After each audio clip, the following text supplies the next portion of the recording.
안녕하세요. 여러분의 꿈에 그림을 쑥놓는 서대문 공동체 라디오 지시간 스푼 김민지의 그림 그리는 밤입니다. 여러분 지난 한 주도 잘 보내셨죠? 지난주에 갑자기 비가 내리더니 그날 다음 날부터 엄청 추워졌는데요. 갑자기 막 급하게 긴팔, 긴 바지 꺼내고 막 걸칠 외투까지 꺼내느라 정신이 없었어요. 여러분들도 갑자기 추워진 날씨에 깜짝 놀라시지 않았나요?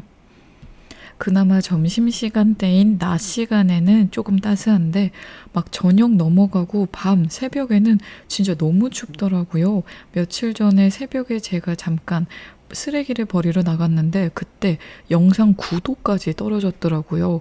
정말 기모 바지에 기모 옷을 입지 않는 이상 너무 추워서 막 덜덜덜 하는 거 있죠. 그거 잠깐 나갔다 왔다고 자는 내내 콧물이 찔끔찔끔 나더라고요. 이번 여름이 너무 더웠어서 언제 시원해지나 언제 추워지나 여름보다 겨울이 낫겠다 이랬는데 또 막상 이렇게 갑자기 추워지니까 다가올 겨울이 너무 걱정되는데요. 지금부터 일교차가 매우 크니까요. 여러분들 꼭 두툼하게 걸치실 외투 얇은 거라도 꼭 들고 다니시길 바랍니다. 이렇게 갑자기 추워진 환절기에 감기 엄청 잘 걸리는 거 아시죠? 평소보다 물도 많이 드셔야 되고 영양제도 꼭 챙겨 드시고 간단한 운동도 해주시고요. 그리고 간단한 외투 꼭 들고 다니시기 바랍니다. 그래도 아직 춥기는 하지만 저는 이번 여름보다는 나은 것 같아요. 또 겨울 되면은 여러분들한테 너무 추워졌어요. 정말 이렇게 어떻게 살아요? 할 것 같긴 하지만 우선은 지금은 추운 게 좋습니다. 여러분들도 그러시겠죠? 저는 더 추워지기 전에 열심히 놀러 다니고 바깥 활동을 좀 해보려고 합니다.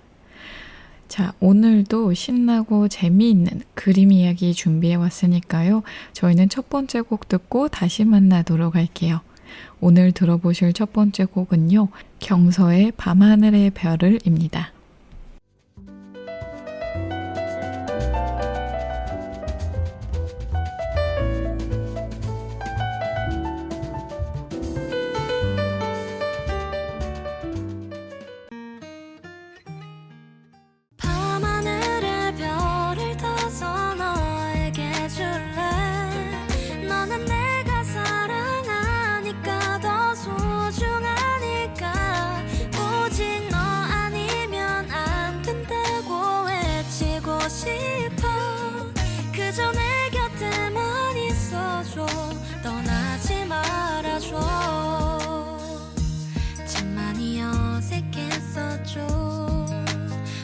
처음 만난 날 멀리서 좋아하다가 들킨 사람처럼 숨이 가득 차올라서 아무 말 하지 못했는데 너는 말없이 웃으며 내 손 잡아줬죠.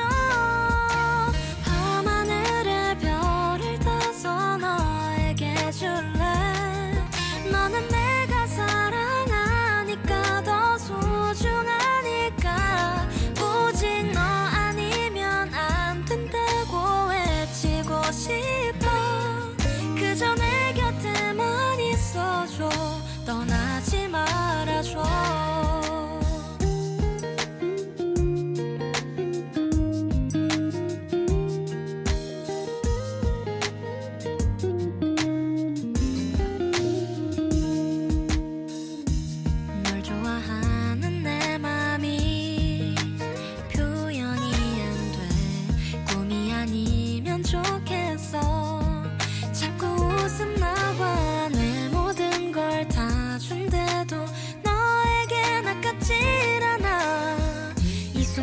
영원하길 난 정말 행복해. 밤하늘의 별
여기는 여러분의 꿈에 그림을 수놓는 서대문 공동체 라디오 지시간 스푼 김민지의 그림 그리는 밤입니다.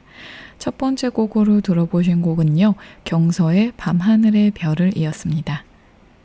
자, 오늘 제가 준비한 그림 이야기의 주인공은 과연 누구일까요? 제가 힌트를 몇 개 드려볼게요. 르네상스의 전성기라고 불리는 16세기 초 20년 전은 서양 문명사에서 굉장한 절정이었는데요. 이때 굉장히 유명한 화가들이 있죠. 바로 레오나르도, 미켈란젤로, 또 티치아노와 같은 이런 사람들이 함께 활동했는데 여기에 항상 끼는 인물, 레오나르도, 미켈란젤로, 티치아노와 함께 언급되는 인물이고요. 그리고 이 사람은 좀 우리가 생각하는 천재 예술가와는 좀 거리가 있었고 예절 그 자체여서 가는 곳마다 환영을 받았다고 해요. 그리고 결정적인 힌트로는 이 사람이 이상적인 성모자의 모습을 잘 그려서 작품 성모가 굉장히 인기가 많았어요. 자, 눈치채신 분들도 계실 테고 오늘 제가 드린 힌트가 조금 아리까리해서 잘 모르시는 분들도 많으실 텐데요. 오늘 그림 이야기의 주인공은 바로 라파엘로입니다. 라파엘로는 전성기 르네상스라고 불리는 16세기 초 20여 년은 서양 문명사의 한 절정이자 이를 전후로 중세와 근대가 갈라지는 분수령인데요. 이때 미술 분야에서 아까 말씀드린 레오나르도, 미켈란젤로, 라파엘로, 티치아노와 같은 한 시대에 한 명이 나올까 말까 한 천재들이 한꺼번에 등장해서 경쟁하며 활약했습니다. 이때 이들에 의해 예술가가 천재라는 개념 자체가 생겨났죠. 라파엘로 산치오는 오늘날 사람들이 생각하는 천재 예술가와는 좀 거리가 있는 유형의 천재인데요. 예절 그 자체여서 가는 곳마다 환영을 받았던 사교적인 성품은 신비에 쌓여 있고 가까이 하기 어려웠던 레오나르도나 완고하고 고독한 격정의 소유자 미켈란젤로와 당대부터 비교가 되었다고 합니다. 또 활약한 범위도 차이가 났는데요. 관심과 성취의 영역이 미술의 한계를 넘어섰던 만능인 레오나르도나 뛰어난 화가이자 건축가이면서도 조각가로서 정체성을 가졌던 미켈란젤로와 달리 라파엘로의 업적은 회화 분야에만 한정되었습니다. 뭔가 더 대단할 것 같은 라파엘로, 그에 대해서 좀 더 자세히 알아볼까요? 그림에 있어서도 그의 재능은 혁신보다는 종합에 있었다고 합니다. 그런 까닭에 그리 길지 않은 활동 기간에 만들어진 라파엘로의 그림에서 플랑드르풍의 정교한 세부 묘사와 단단한 윤곽선, 레오나르도 특유의 구도와 명암법, 또 미켈란젤로와 같은 영웅적 무게감을 가진 인물, 베네치아 미술의 특징인 빛과 색채의 효과를 모두 발견할 수 있었습니다. 이래서 종합적이라고 했나 봐요. 그는 접촉하는 모든 것을 흡수하여 이를 그만의 세련된 언어로 종합했는데요. 라파엘로의 작품은 혁명적이지는 않지만 매우 신선했습니다. 이 온건한 고전주의자는 반항이나 비극 없이 새로움과 진전을 성취해냈습니다. 그의 그림은 전성기 르네상스 미술의 이상인 조화, 균형, 절제의 미덕을 가장 잘 구현한 작품으로 여겨져 왔죠. 작품과 함께 화가 자신이 당대의 화두였던 그라치아, 곧 우아한 아름다움의 화신이었습니다. 그의 그림은 보는 사람의 눈에 편안하고 자연스러워 애쓴 티가 나지 않는데요. 뛰어난 기술을 힘 안 들이고 구사하는 듯 보이는 스프레차투라는 그라치아에 다다를 수 있는 기본 조건이었는데 이런 스프레차투라를 당시 사람들은 라파엘로의 인품과 작품에서 동시에 발견했다고 합니다. 어떻게 이렇게 인품과 기품이 뛰어난 사람이 태어났을까요? 그의 생애에 대해서 짧게 알아볼게요. 라파엘로는 1483년 북부 이탈리아의 공국 우르비노에서 태어났습니다. 궁정화가였던 아버지, 지오반니 산티는 외아들 라파엘로에게 그림의 기초를 가르쳤는데요. 1491년에 어머니가, 1494년에는 아버지가 사망하여 11살의 고아가 된 그는 우르비노에서 그림 수업을 하다가 1499년에 페루지아로 가서 페루지노라고 불리던 화가 피에트로 바논치를 스승으로 삼았습니다. 17살 때인 1500년부터는 자기 이름으로 작품을 의뢰받기 시작했습니다. 그 후 1504년에 라파엘로는 당시 세계예술의 중심지였던 피렌체로 떠났죠. 그보다 31살이 많은 레오나르도, 8살 많은 미켈란젤로가 활약하고 있던 이곳에서 그는 선배들의 업적을 연구했습니다. 라파엘로가 명성을 얻은 분야인 성모자상과 초상화들이 이 시기에 많이 그려졌죠. 1508년에 그는 세계의 수도 로마로 떠나 1520년에 사망할 때까지 그곳에서 왕성한 활동을 했습니다. 그의 가장 위대한 걸작은 로마 시기에 탄생했습니다. 자, 그럼 이러한 라파엘로가 어떤 그림을 그렸는지 저희는 노래 한 곡 듣고 다시 만나서 이야기 나눠볼게요. 이번에 들어보실 곡은요, 마마무의 별이 빛나는 밤에입니다.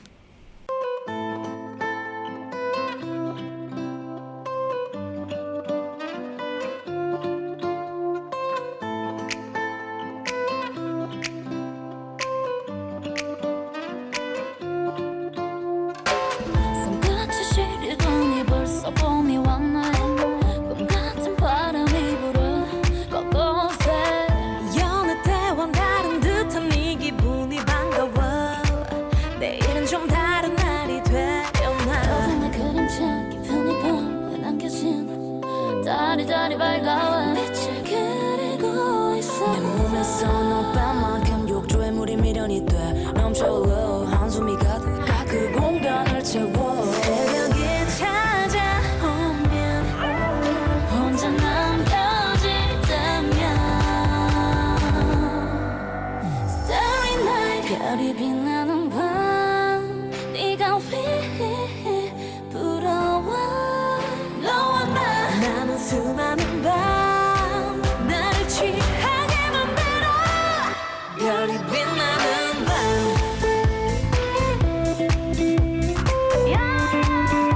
별이 빛나는 밤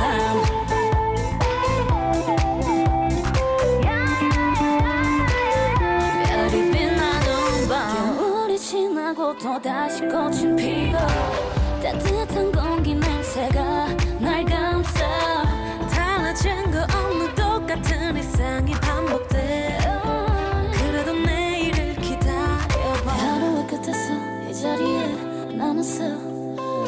나니 새도록 나를 그리고 있어. Do you want me to leave? No, 난 그 자리 그대로 까만 밤 하늘에 가려 잠시 보이지 않는 거야. 새벽이 찾아오면 혼자 남겨질 때면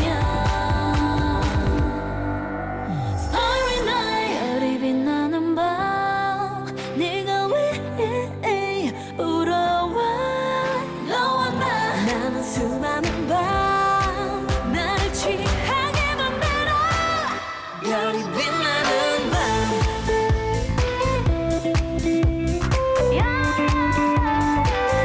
별이 빛나는 밤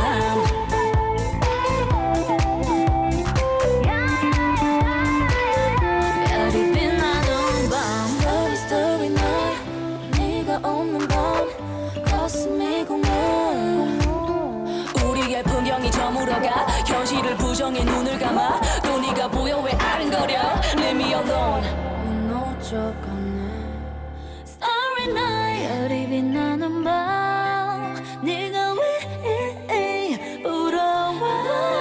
너와 나는 수많은 밤 나를 취하게 만들어. 별이 빛나는 밤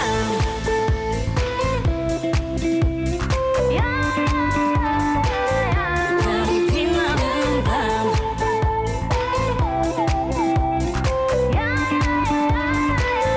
별이 빛나는 밤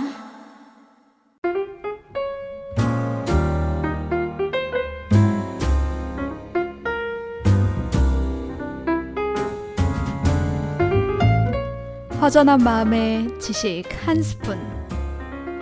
그림과 책, 인문학과 인도 이야기, 그리고 마음 나누는 대화법까지 지식 한 스푼의 풍성한 주제로 오늘도 지식 충전하세요.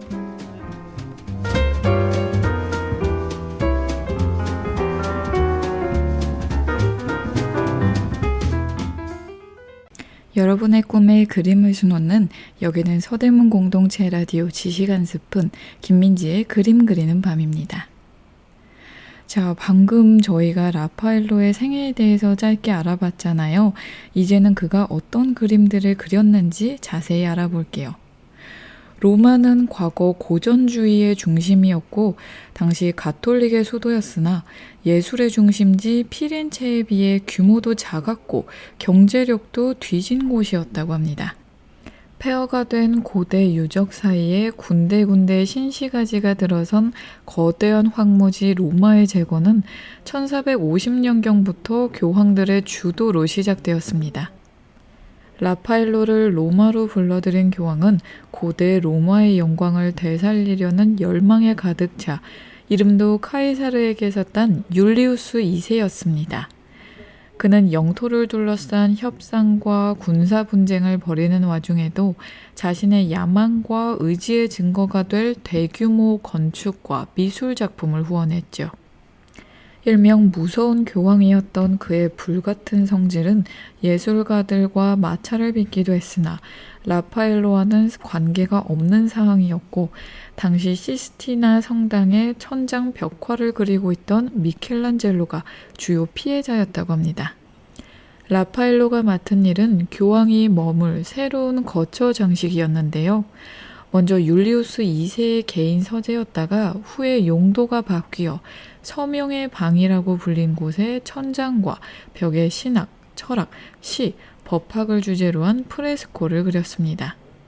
유명한 작품 아테네 학당은 철학 부분의 벽화인데 여기에서 그는 15세기 미술의 성취인 원근법이 마련한 여유로운 공간에 58명의 실물 크기 인물을 자연스럽게 배치하는 기량을 선보였습니다. 서명의 방이 완성된 1512년 라파엘로는 두 번째 방의 장식에 착수했죠. 여기 그려진 한 벽화 제목을 따 엘리오도로의 방이라고 불리는 이곳은 교황의 알현실인데요. 방의 성격에 맞게 방문자에게 교황이 전하고 싶은 메시지가 그림의 주제로 선택되었는데 오랜 세월을 거쳐 교회가 거둔 승리가 그것이었습니다. 이것은 1510년에 루이 12세의 프랑스 세력을 이탈리아 반도에서 몰아내고자 일으킨 전쟁에서 패하고 1511년에 로마로 돌아온 율리우스 2세의 상처 입은 자존심을 위로하기 위한 작업이기도 했습니다. 그 중에서 작품 감옥에서 구출되는 성 베드로는 헤롯 왕이 옥에 가둔 베드로가 천사에 의해 구출되었다는 사도행전 12장의 이야기를 그린 것인데요.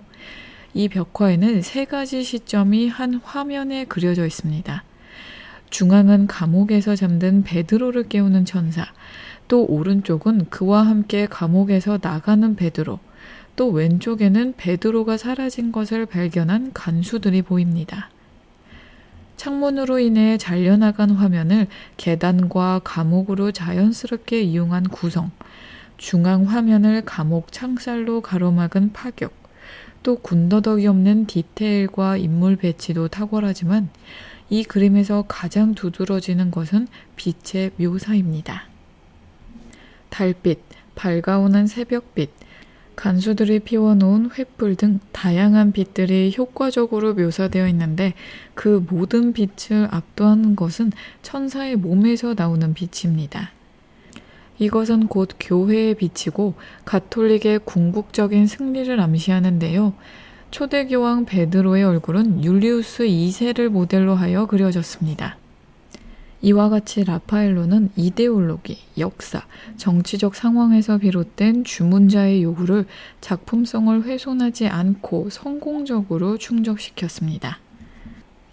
방금 말씀드린 작품 감옥에서 구출되는 성 베드로는요, 1512년에 프레스코 기법으로 그려졌고 가로 660cm이고 현재는 로마 바티칸 궁전에 있습니다. 우루비노 시절부터 제작했던 제단화의 주문은 로마에서도 이어졌는데요. 로마에서 그린 대표적인 제단화인 작품 식스투스의 성모는 율리우스 2세가 피아첸차의 산 시스토 교회에 보낼 목적으로 라파엘로에게 주문한 작품입니다. 산 시스토 교회는 성 바르바라와 순교자 교황 식스투스 2세의 유고를 보관한 교회입니다. 식스투스 2세는 율리우스의 삼촌인 교황 식스투스 4세가 가문의 수호성인으로 정한 교황으로 율리우스는 추기경 때부터 이 교회를 후원했다고 합니다. 1512년 교황이 프랑스 왕 루이 12세에 맞서 군대를 일으켰을 때 피아첸차가 지원해준 이후로 이 도시에 대한 그의 호의는 더욱 깊어졌다고 합니다. 성모자와 성인들이 모인 성스러운 대화 주제의 이 제단화는 같은 주제를 다룬 다른 작품들과 다른 점이 있는데요. 과연 어떤 점일까요? 이 이야기는 저희 노래 한 곡 듣고 다시 나눠볼게요. 이번에 들어보실 곡은요, 김동률의 다시 사랑한다 말할까입니다. 마치 어제 만난 것처럼 잘 있었냐는 인사가 무색할 만큼 괜한 우려였는지 서먹한 내가 되려 어색했을까. 어제 나의 전화를 받고서 밤새 한숨도 못 자 엉망이라며 수줍게 웃는 얼굴 어쩌면 이렇게도 그대로일까.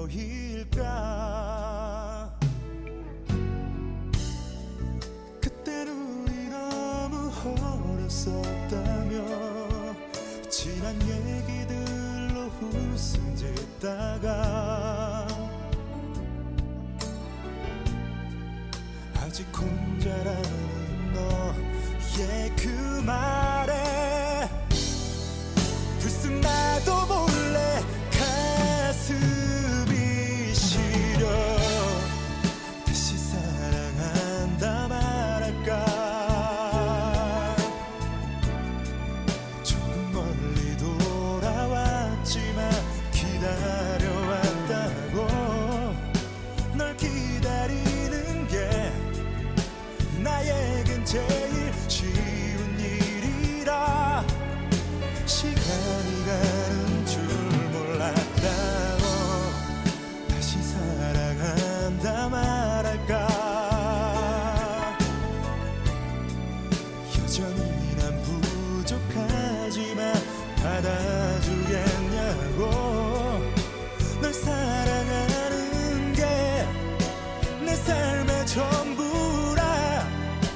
어쩔 수 없다고 말야.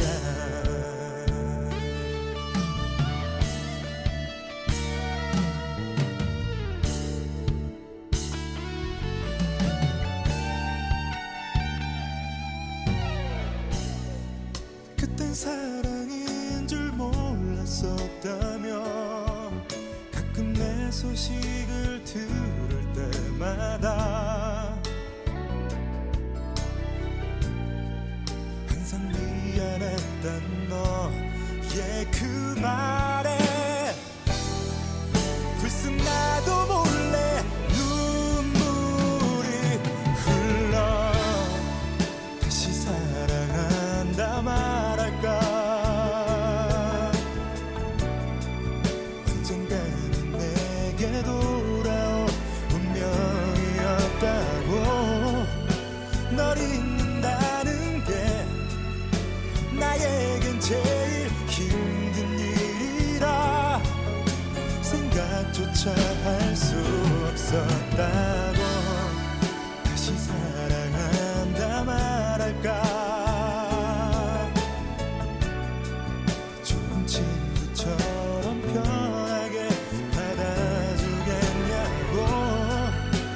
다시 태어나도 널 사랑하는 게 내 삶의 이유란 말야. 다시 사랑한다 말할까. 조금 멀리 돌아왔지만 기다려왔다고. 널 기다리는 게 나에겐 제일 쉬운 일이라. 시간이 가는 줄 몰랐다고. 다시 사랑한다 말할까. 여전히 난 부족하지만 받아주겠냐고. 널 여러분의 꿈에 그림을 수놓는 여기는 서대문 공동체 라디오 지시간 스푼 김민지의 그림 그리는 밤입니다. 방금 듣고 오신 곡은 김동률의 다시 사랑한다 말할까 였습니다. 작품 식스투스의 성모에 대해서 이야기 나누고 있었는데요. 성모자와 성인들이 모인 성스러운 대화 주제의 이 재단화는 같은 주제를 다룬 다른 작품들과 다른 점이 있는데 이 부분이 무엇일까요? 성모와 아기 예수가 구름 위에 떠서 화면 밖을 정면으로 바라보고 있다는 점에서 굉장히 특별하고 강렬한 인상을 줍니다. 통상적인 성모자상에서 성모는 이 그림의 성 바르바라가 화면 하단의 아기 천사를 보는 시선을 하고 있는데요. 율리우스를 모델로 하여 그려진 성 식스투스는 성모를 올려다보며 손가락으로 성모자가 바라볼 곳을 가리키고 있습니다. 그림에서의 커튼은 성모자의 신성한 출현을 강조하는 효과를 내는 동시에 성모자가 화면 밖을 보기 위해 열어놓은 듯한 인상을 줘서 그들의 시선을 강조하고 있죠. 성모자와 천사들이 바라보는 것은 제단화 앞에 걸린 십자가상일 수도 있고 예배에 참석하고 있는 관람자일 수도 있습니다. 단순하면서도 균형 잡힌 힘있는 구성으로 라파엘로는 예배의 성인들을 참석시키고 그림 밖 보이지 않는 것을 보여주는 능력을 발휘하고 있는 것이죠. 또 16세기 초 로마에서 교황 다음으로 중요한 의뢰인은 시에나 출신의 부유한 은행가 아고스티노 키지였습니다. 그는 율리우스 2세의 재정 문제 자문위원이었고 1507년에는 팔라티나 백작의 칭호를 받기도 했습니다. 1511년에 그는 교회 별장 파르네시나를 발다사레 페루치의 설계로 건축했고 라파엘로에게 이곳을 장식할 벽화를 의뢰했죠. 키지를 위해 그린 프레스코 작품 갈라테이아는 라파엘의 고전 고대 문화, 고대 유물에 대한 열정과 관심을 보여줍니다. 당시 로마에서는 라오콘, 벨베데레 아폴로 등 고대의 중요한 조각과 그림들이 발굴되고 있었죠. 1513년에 사망한 율리우스 2세의 뒤를 이은 메디치 집안의 교황 레오 10세는 라파엘로에게 로마의 고대 유물 관리 책임자 직분을 맡겨 이 분야에 대한 라파엘로의 연구를 독려하기도 했습니다. 그림의 주제는 오비디우스의 작품 변신 이야기를 비롯해 여러 고전 문헌들에 기초한 것으로 외눈박이 거인 폴리페모스의 구애를 필에 달아나는 님프 갈라테이아의 모습인데요. 그녀의 주위에는 트리폰과 님프들이 헤엄치고 머리 위에는 큐피드가 날고 있습니다. 갈라테이아를 중심으로 좌우, 상하가 모두 대칭을 이룬 안정적이고 균형 잡힌 구도는 라파엘로 작품 전반에서 발견되는 것이나 고대 로마 회화에 전형적으로 나타나는 색상, 예를 들면 폼페이의 빨강과 고대 조각상을 닮은 인물들은 이교도 주제를 다룬 이 작품만의 독특한 특징이었습니다. 작품 갈라테이아는 1513년의 프레스코 작품이고요. 크기는 295cm 곱하기 225cm로 꽤 큰 작품입니다. 현재는 로마의 빌라 파르네시나에 있습니다. 라파엘로의 초상화 양식은 다양했는데요. 그는 활동 단계와 관심사, 모델에 따라 서로 다른 양식으로 인물을 그려냈습니다. 교황과 귀부인의 초상화도 많이 그렸지만 라파엘로가 그린 최고의 초상화는 친구의 모습을 담은 작품 발다사레 카스틸리온의 초상입니다. 외교관이었던 카스틸리온의 백작은 16세기 귀족과 부유한 중산 계급에서 막강한 영향력을 남기고 그들의 행동의 모범이 된 궁정인의 책 저자로 유명하죠. 초상화에서 모델은 친구인 화가를 맑고 침착한 눈빛으로 바라보고 있는데요. 이 그림에는 허세나 가식이 없습니다. 당시 초상화의 관행처럼 그려지던 배경의 풍경이나 건축물도 없고 거의 단색조인 화면에는 화려한 색채나 반짝이는 옷감 하나 없습니다. 모델은 당시 나이 37치고는 나이 들어 보이는 외모이나 이것이 오히려 위엄을 갖춘 이상적인 궁정인의 모습을 만드는 데 도움이 되고 있습니다. 기본적으로 레오나르도가 그린 작품 모나리자의 자세를 따랐으나 섬세한 색조와 고요한 분위기의 자연스러움은 라파엘로 특유의 것이고 이것이 초상화의 새로운 영역을 열었습니다. 이것이 티치아노, 렘브란트를 비롯한 후대 화가들에게 큰 영향을 준 새로운 기준이 되었죠. 저희는 여기서 노래 한 곡 듣고 다시 만나도록 할게요. 이번에 들어보실 곡은 레이디 가가와 브루노 마스의 Die With A Smile입니다.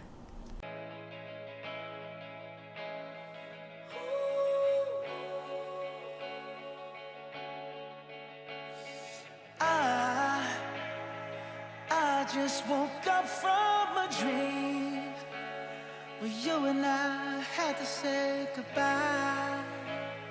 And I don't know what it all means, but since I survived I realized wherever you go, that's where I'll follow. Nobody's promised tomorrow, so I'ma love you every night like it's the last night, like it's the last night. If the world was ending, I'd wanna be next to you. If the party was over and our time on earth was through, I'd wanna hold you just for a while and die with a smile. If the world was ending, I'd wanna be next to you.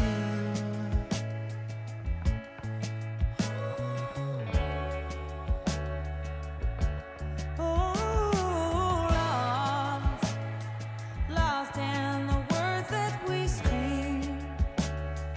I don't even wanna do this anymore, 'cause you already know what you mean to me, and all love's the only war worth fighting for.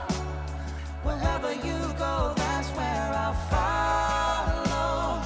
Nobody's promised tomorrow, so I'ma love you every night like it's the last night, like it's the last night.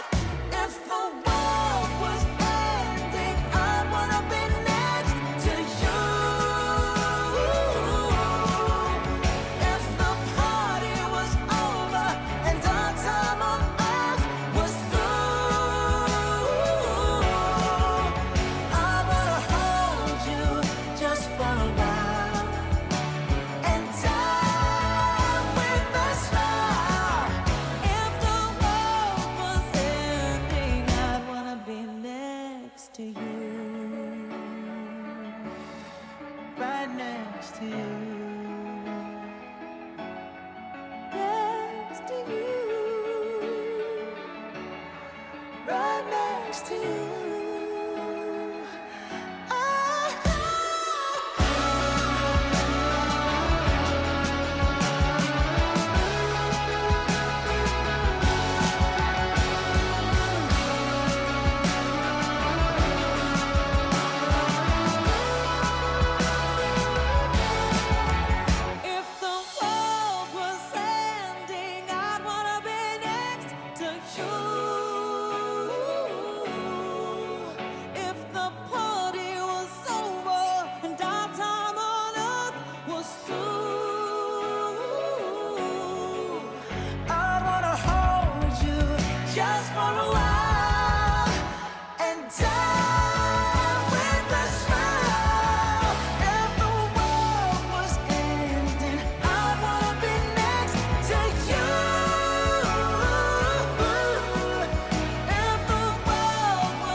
wanna be next to you.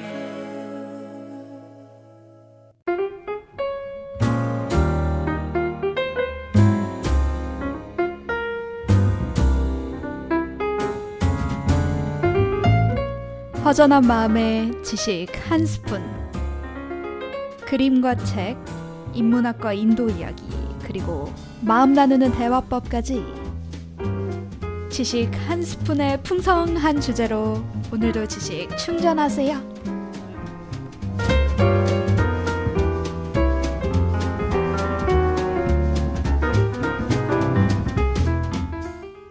여러분의 꿈에 그림을 수놓는 여기는 서대문 공동체 라디오 지식 한 스푼 김민지의 그림 그리는 밤입니다. 방금 듣고 오신 곡은 레이디 가가와 브루노 마스의 Die With A Smile이었습니다. 라파엘로는 1514년에 죽은 브라만테 후임으로 성 베드로 대성당의 수석 건축가로 임명되었는데요. 1515년에는 로마의 고대 유물 관리 책임자, 또 바티칸의 예술 책임자로 임명되기도 했습니다. 밀려드는 주문과 제안이 들어온 자리를 거절할 줄 모르는 그에게 맡겨진 수많은 공식 직함으로 인해 말년에 많은 작품은 제자와 조수들의 손에 맡겨질 수밖에 없었다고 합니다. 실제로 성품도 인품도 대단했고 또 미술 실력도 뛰어났으니 여기저기서 이 자리 너한테 어울릴 것 같아, 이것 좀 해봐, 저것 좀 해줘 이러면은 또 거절할 수 없었을 것 같아요. 그렇게 바빠진 라파엘로는 어쩔 수 없이 제자들에게 부탁했네요. 라파엘로가 마지막으로 손을 댄 그림 예수의 변모는 레오 10세의 사촌이며 후에 교황 클레멘스 7세가 되는 추기경 줄리오 데 메디치가 자신이 주교로 있던 프랑스의 나르본 성당에 보낼 예정으로 의뢰한 작품입니다. 이 그림은 복음서에 연속해서 나오는 두 개의 독립된 이야기를 상하로 담고 있는데요. 위쪽에는 베드로, 야고보, 요한을 데리고 산에 오른 예수가 빛나는 모습으로 변모하고 그 자리에 모세와 엘리야가 나타났으며 빛나는 구름 속에서 하나님의 말씀이 들려왔다는 장면이 그려져 있습니다. 아래쪽에는 예수의 제자들이 귀신 들린 아이를 고치지 못해서 예수가 고쳤다는 이야기가 담겨 있죠.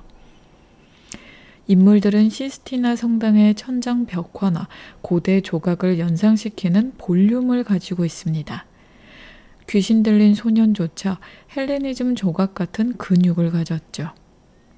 어두운 배경에서 조명을 받아 부조처럼 도드라진 인물들의 자세가 그림 전체의 운동감을 만들었고 베네치아식 명암법을 구사하여 대기의 변화를 전달하는 화면은 밝게 빛나고 있습니다. 나누어진 두 부분은 영원 불멸할 것과 일시적인 것을 표현하는 듯 하는데요. 실체도 무게도 없는 위의 분위기가 지상의 사람들이 짊어진 고난의 무게와 대조되죠. 산 위의 사도들이 눈부셔 감히 바라보지 못하는 흰 빛은 아래쪽에 흥분하고 무기력한 인물들의 다채로운 옷빛과 대조되고 있습니다. 이 작품은 37살의 나이에 이유를 알 수 없는 열병으로 숨진 그의 임종을 지켰고 라파엘로가 판테온에 매장될 때 그의 무덤에 놓였다고 합니다. 라파엘로의 양식은 르네상스에 뒤이어 출현한 매너리즘에 직접적으로 영향을 줘서 파르미자니노는 다시 살아난 라파엘로라고 불리기도 했다고 합니다. 이탈리아의 고전주의적 바로크를 대표하는 카라치가의 볼로냐 아카데미에서는 라파엘로의 작업 방식을 규범으로 삼았고 그의 예수의 변모 같은 작품이 역사화의 모범으로 받아들여졌습니다. 라파엘로와 같은 해에 태어난 마르틴 루터가 비판한 교황들을 위해 그가 만든 작품은 가톨릭 반종교개혁 미술의 모범이 되었다고 하는데요. 그는 루벤스, 푸생, 들라크루아, 앵그르의 우상이기도 했습니다. 그러나 18세기에서 19세기를 거치면서 라파엘로는 아카데미 미술과 동의어가 돼버렸고 아카데미적인 것을 반대하며 전개되어 온 근대 미술사에서 인기가 떨어졌다고 합니다. 당대에 누린 만인의 화가로서의 인기 때문에 수없이 많이 만들어진 복제품도 그의 그림을 예술작품으로 보기 어려울 정도로 진부한 것으로 만든 요인이 되었다고 평가하는 부분도 있는데요. 그래도 그만의 특색으로 이렇게 다양한 그림들을 남겼다는 게 정말 대단한 것 같습니다. 작품 예수의 변모는 1520년에 패널의 유체로 그려졌고요. 크기는 상당히 큽니다. 405cm 곱하기 278cm고요. 현재는 로마 바티칸 미술관에서 소장 중입니다. 지금 설명드리면서 나온 작품들 말고도 라파엘로의 정말 유명한 대작들이 많은데요. 그의 작품들에 대해서 조금 더 깊이 있게 설명드려 보려고 합니다. 자, 어떤 작품부터 이야기 나눠볼까요? 라파엘로의 전 작품 중에 가장 유명한 작품이며 바티칸의 명화 중에 명화로 뽑히는 이 작품. 이 그림은 진리는 인문과학을 기반으로 한다는 르네상스의 사상을 그림을 통하여 알려주고 있습니다. 또 이 작품은 1510년 후기에 시작해서 1511년 중반에 완성된 작품으로 밑편이 약 820cm로 어마어마하게 큰 작품이죠. 자, 바로 지금 설명해 드릴 작품은요, 바로 라파엘로의 아테네 학당입니다. 아테네 학당은 1510년에서 1511년에 프레스코로 제작되었고요. 밑변이 820cm이고 현재는 바티칸 미술관 서명실 벽화로 있습니다. 고대 그리스의 철인, 학자들이 학당에 모여서 인간의 학문과 이성의 진리를 추구하고 있는 모습을 표현하고 있는데요.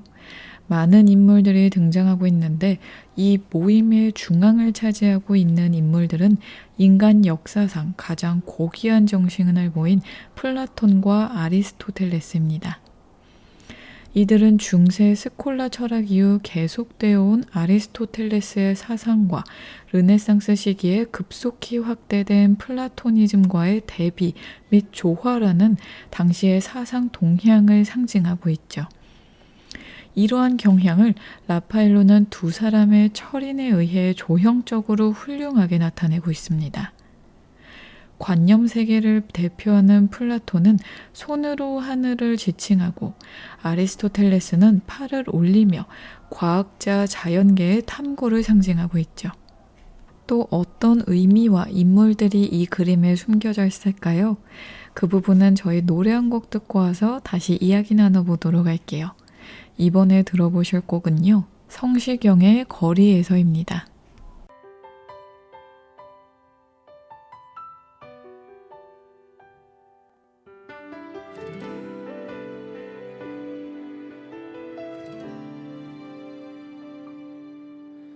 네가 없는 거리에는 내가 할 일이 없어서 마냥 걷다 보면 추억을 가끔 마주치지.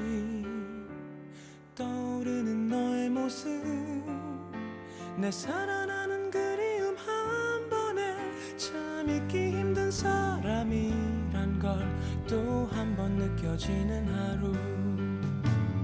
어디쯤에 머무는지 또 어떻게 살아가는지 걷다 보면 누가 말해줄 것 같아.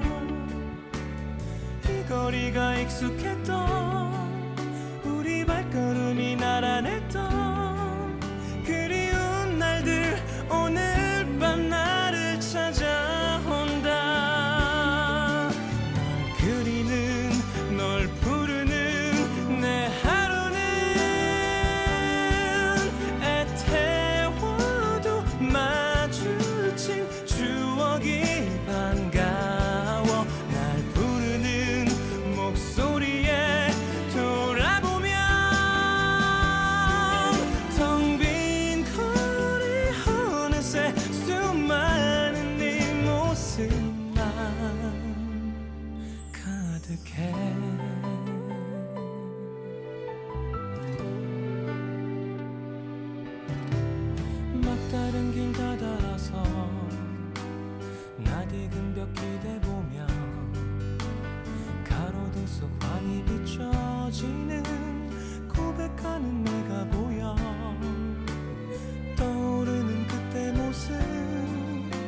내 살아나는 설레임 한 번에 참 잊기 힘든 순간이란 걸 또 한 번 느껴지는 하루.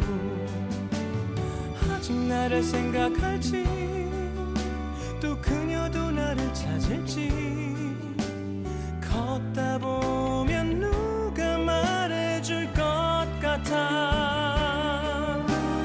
이 거리가 익숙했던 우리 발걸음이 나란했던 그리운 날들 오늘 밤 나를 찾아온다. 그리는 널 부르는 내 하루는 애태워도 마주친 추억이 반가워. 날 부르는 목소리에 돌아보면 텅 빈 거리 어느새 수많은 네 모습만 가득 부은 내 가슴이 밤하늘에 외쳐본다. 이 거리는 널 기다린다고.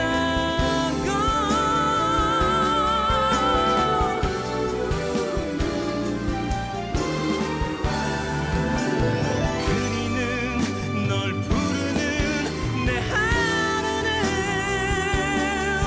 애태워도 마주친 추억이 반가워.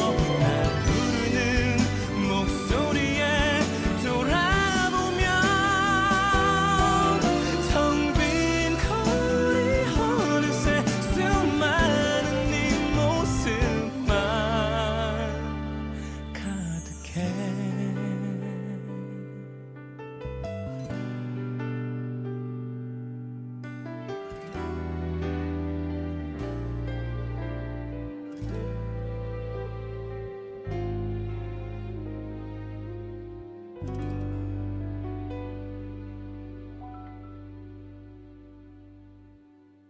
여러분의 꿈에 그림을 수놓는 여기는 서대문 공동체 라디오 지시간 숲은 김민지의 그림 그리는 밤입니다. 방금 듣고 오신 곡은 성시경의 거리에서였습니다. 자, 아까 아테네 학당 작품에 나와 있는 플라톤과 아리스토텔레스를 이야기했는데요. 그 주변에는 제자들이 둘러싸고 있으며 그 아래 계단 한가운데에 누워있는 인물은 무욕의 철학자 디오게네스이며 화면의 우측 전면에는 콤파스를 들고 4명의 제자와 연구하고 있는 그리스의 기하학자 유클리드가 있습니다. 이와 대칭되는 좌측에는 피타고라스와 그 제자들을 볼 수 있죠. 기타 저명한 학자와 위인들이 등장되고 있는 이 그림은 로마 시대의 건축 구조가 틀이 되어 단계적인 공간이 깊이와 그 전개를 보이고 무대 장식과 같은 구도를 보이고 있습니다. 이것 또한 고대 세계의 제조합물이지만 예술을 형상화한 파르나소스 같은 심미적인 따뜻함이 아니라 학문과 이성의 특성같이 투명하게 정제된 수정 같은 느낌을 주는데요. 이 그림은 전성기 르네상스의 고전적 정신을 완전히 구현한 것으로 알려져 있습니다. 고상하고 세련된 기존의 그의 작품과는 다르게 관람자를 압도하는 웅장함을 느낄 수 있는데 이는 이 벽화를 제작할 때 그가 브라만테의 도움으로 미켈란젤로의 시스티나 천장화를 보았기 때문이며 덕분에 이전의 작품과는 다른 표현력과 늠름한 육체 또 극적인 군상 구성을 나타내게 되었다고 합니다. 그러나 라파엘로는 미켈란젤로의 동태나 자세의 표현법을 그대로 차용한 것이 아니라 자기 자신의 양식에 동화시켜서 육신과 영혼, 동작과 감정의 조화 있는 균형을 나타내었습니다. 그리하여 이 대집회에 참가하고 있는 모든 인물들은 각각 훌륭하고 뚜렷하게 자기 역할을 다하고 있는 것이죠. 또 배경에 있는 높은 돔과 원통형 궁룡과 거대한 조각은 기하학적 엄밀성과 장대한 공간을 형상하여 이 모임의 정신적 에너지를 더 높이고 있습니다. 그러므로 이 배경과 공간의 조화와 광대함은 이곳에 살고 있는 철학자들의 테두리일 뿐만 아니라 그들이 지은 지적인 구조물의 상징입니다. 이런 점에서 이 건축물은 형태와 개념에서 신학을 형상화했던 그의 또 다른 벽화, 성체 논의의 가공의 천상 건축물과 대조되기도 합니다. 라파엘로는 파르나소스의 경험을 토대로 철학자의 군상을 소그룹으로 배분하기도 했죠. 그러나 이것은 파르나소스보다 더 위대한 내부적 다양함을 가진 구도로 실현되었고요. 성체 논의보다 더 최종적으로 웅대한 안정감을 갖고 있습니다.